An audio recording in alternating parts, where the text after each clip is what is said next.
Սիրելի հայրենակիցներ, բարև ձեզ։ Մենք այսօր քննարկում ենք Եվրոպական ինտեգրման մշտական հանձնաժողովի նախագահի պաշտոնում Արեգա Հովսեփյանի թեկնածությունը։ Ինչպես ենք ընտրել Տիկին Հովսեփյանի թեկնածությունը։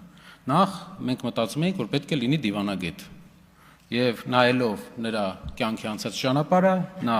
կրթությունը համ բակալավրիատը, համ մագիստրատուրան գերազանցությամբ ավարտած, Մասաչուսեթսի Բոստոն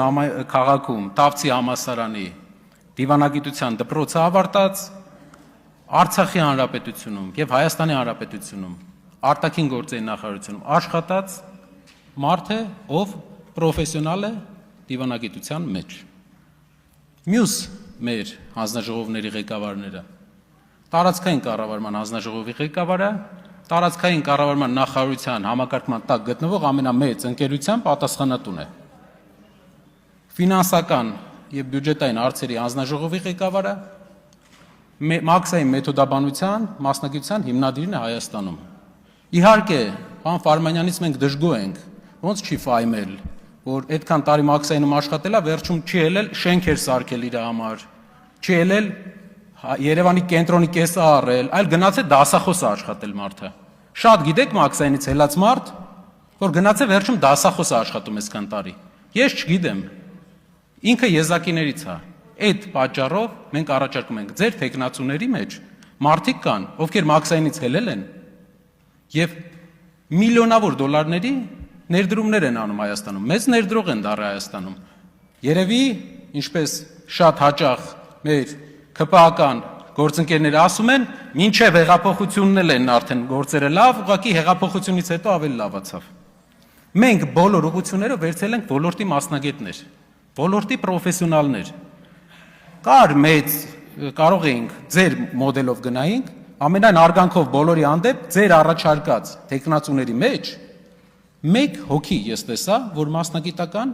մինչև այս եղած թեկնածուների մեջ, որ այդ մասնագիտությամբ պրոֆեսիոնալ էր ու հանձնաժողովում է։ Մնացողը այդ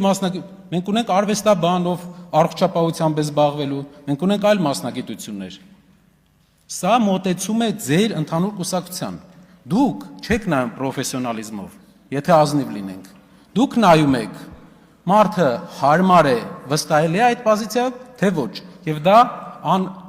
քննարկելի է, որովհետև ձեր վերջի քաղաքականությունը, վերջի տարիների ամբողջությամբ է ասում։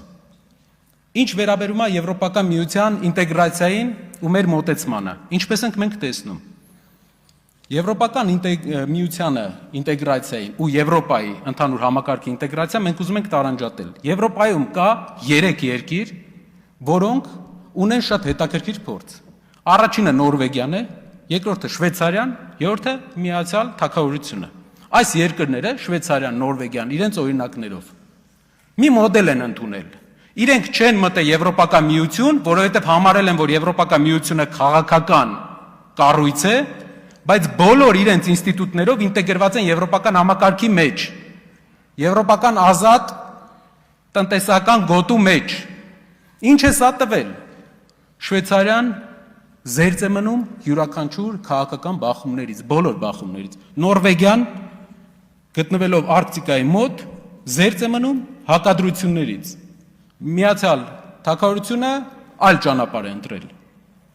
Ինչն է Հայաստանի ճանապարհը։ Մենք տեսնում ենք, որ հայկական բոլոր ինստիտուտները մեր երկրի մենք պետքա տեղայնացնենք եվրոպական մոդելներով։ Մեծ մասը բաներ կա, մենք համաձայն չենք այդ մոդելների հետ։ Որպես պահպանողական ուժ ընտանիքը թիրախավորող մոդելների հետ համաձայն չենք, բայց այլ մոդելների հետ, դատական համակարգ, տնտեսական քաղաքականություն, կրթական համակարգ մենք բերելու ենք եւ աշխատելու ենք այդ ուղղությամբ։ Տիկին Հովսեփյանի գործը այն է, որ բոլոր ստանդարտներով Հայաստանը լինի եվրո ստանդարտներով ապրող երկիր, բայց քաղաքական ընտրություն անելուց առաջ մենք պետքա նայենք, արդյոք այդ ընտրության ժամանակ կա հակադրություն տարածաշրջանային ուժերի եւ Եվրո միության մեջ, թե չէ։ Արդյոք դրա արդյունքում մենք ստանալու ենք հարված, ուժեղ հարված եւ դրանից հետո գանգստե արդարանանք։ Մեր երկրի ամենակարևոր խնդիրներից մեկը, ինչպես Նորվեգիան, ինչպես Շվեյցարիան, չբերել բախումը մեր դուռը, մենք բախման տեղ չունենք, փոքրացել է։ Ու սա է մեր մոդելը, եվրոպական բոլոր ինստիտուտները, որոնք որակական փոփոխություն են բերելու, Տիկին Հովսեփյանը աշխատելու է այդ ուղղությամբ։ Ու կտեսնեք ինչ տարբերությամբ։ Ամենայն դեպս տարին մի անգամ ժողով չի անի։ Ինստիտուցիոնալ կաշխատի դատական համակարգի ազատությունը վերջապես կունենանք։ Իսկ ինչ ենք մենք մտածում ընդհանրապես ձեզ հետաքրքրող Ռուսաստանի հետ հարաբերությունների մասին։ Ռուսաստանը Հայաստանին ապրանքների դիմաց անցած տարի ուղարկել է 3.2 միլիարդ դոլար։ Եվրոպան Հայաստանին ապրանքների դիմաց ուղարկել է 600 միլիոն։ Ասեմ ավելին, 2 տարի առաջվա հետ համեմատած Եվրոպայում Եվրոպա դեպի արտանումը իջել է 23 թվի հետ համեմատած։ Ասեմ ավելին, այս տարի բարձրացել է, որովհետև ուղղակի պղնձի գինն է բարձրացել։ Չկա որակական, աշխարհի ամենամրցունակ շուկան է։ Եվ որն է մեր մոդելը։ Այն փողը, որ գալիս է Ռուսաստանից, դա գնում է թոշակների, զինվորականների աշխատավարձի, սոցիալական ծրագրերի։ Մենք չենք ուզում էդի կորցնենք։ Պրոհայկական քաղաքականությունն է, որ ես չեմ ուզում հայի գումարը թողեմ ուրիշին, ուզբեկը ծախի այնտեղ, բելարուսը ծախի այնտեղ, թուրքը ծախի այնտեղ։ Իսկ ինչքան իջնում է մեր արտանումը, այնքան հելնում է մեր հարևան երկրի արտանումը։ Իրար չեն բացառում երկու մոդելները։ Ձեր ներկայացուցիչը այստեղ ելույթ ունենալուց ասեց, որ Եվրոպան ասել է, որ Ռուսաստանի համար ընդունելի թեկնածու է Սամվել Կարապետյանը։ Փաստորեն Եվրոպան ֆիքսել է, որ վարչապետի թեկնածուն Սամվել Կարապետյանն էր։ Փաստորեն Եվրոպան ֆիքսել է, որ մրցակցությունը Սամվել Կարապետյանի եւ Փաշինյանի միջև է։ Փաստորեն մենք մի բան ենք ֆիքսում այս process-ի ընթացքում, կարևոր, որ Ռոբերտ Քոչարյանը չէր, պարոն Քոչյանը չէր մեր թեկնածուն, ինչպես ձեր ամբողջ հմեկով, ամբողջ մեդիա համակարգը ուզում էր ասեր։ Եվ դրա համար դուք քաղաքական պատասխանատվության եք ենթարկվելու, որ մոլորեցնում եք մեր հանրությանը, ամիսներով ասելով, որ ուժեղ Հայաստանի թեկնածուն Սամվել Կարապետյանը չի, դուք մեդիայով եւ անգամ թեզ էիք մտածել,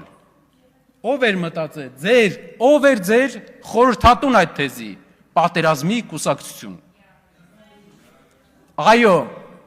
իսկ գիտեք ով է պատերազմի կուսակցությունը։ Վերջի 8 տարվա ընթացքում 3 պատերազմ բերած կուսակցությունը, եռապատերազմի կուսակցությունը ԿՊՆ-ը, եռապատերազմի կուսակցությունը եւ 2.5 տրիլիոն դրամ պարտքի կուսակցությունը, անցնելու է 30 տարի, 50 տարի, պատմությունը ձեզ հիշելու է, որպես եռապատերազմի կուսակցություն եւ 2.5 տրիլիոն դրամ պարտք վերցրած։ Մեր երկրի ինչ սարքել եք, դուք կարայիք տասնյակ հազարավոր դպրոցներ սարքեիք այդ գումարով,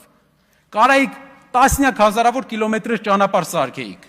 բայց դուք սարքել եք ընդամենը 135 ավարտել եք դպրոց այս պահին, տարին 12 դպրոց եք ավարտել, 2.5 տրիլիոն փող վերցնելու։ Երբ որ խոսում ենք քարոզչական թեզերից, պետք է հիշենք, որ քարոզչական թեզերը երկու թև ունեն։ Եվ այն քարոզչական թեզը, որը դուք ժողովրդին մանիպուլացնելով այսքան տարաք, այսօր այս հողի վրա մենք մեր ներկայությամբ եւ Եվրոպական միության հաշվետվությունը պայթացրեց, որովհետեւ վարչապետի թեկնածուն Սամվել Կարապետյանն էր, նրանք դա ընդունեցին եւ ձեր թեզերը իրական չեն։